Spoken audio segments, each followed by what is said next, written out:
ఈరోజు పొద్దున్నే లేపేసి టెంపుల్కి వెళ్ళాలన్నారు. కనీసం టిఫిన్ కూడా పెట్టలేదు. టెంపుల్ దర్శనం కంప్లీట్ అవ్వడమే పాపం టిఫిన్ అని గర్ల్ చేస్తే ఇంక ఇది వదలదు అని చెప్పి తీసుకెళ్లారు ఈ హోటల్కి. ఫస్ట్ సాంబార్ ఇడ్లీ ఆర్డర్తో మొదలై దాంతోపాటు బజ్జీ, పూరి, పెసరట్టు ఉప్మా, దోశ.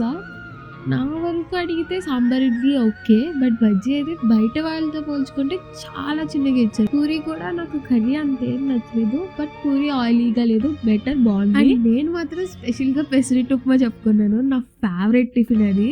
సో ఇక్కడైతే చాలా బాగుంది ఉప్మా అండ్ ఆల్, చాలా చాలా నచ్చేసింది నాకు. అండ్ ఆనియన్ దోశ కూడా బాగుంది. కంపేర్ టు ఆ ఓవరాల్ టిఫిన్ నాకైతే పెసరట్టు ఉప్మా చాలా బాగా నచ్చింది. అండ్ ఇక్కడ కాఫీ ట్రై చేద్దాం, మార్నింగే వచ్చేసాం కదా, కాఫీ లేకపోతే ఎలా అని చెప్పి కాఫీ ట్రై చేసాం. కాఫీ కూడా బాగుంది, బెస్ట్ అని చెప్పను, పర్లేదు బాగుంది, 1 టైం ట్రై. అండ్ ఇందుకే ఎక్కడికి వచ్చినా చెప్పలేదు కదా, అదేనండి మన సితార కాఫీ హౌస్కి వచ్చాను. సో ఇండికేట్ ఎక్కడో చెప్పలేదు కదా, కుమారి టాకీస్ ఉంటుంది కదా దాని సైడే ఉంటుంది.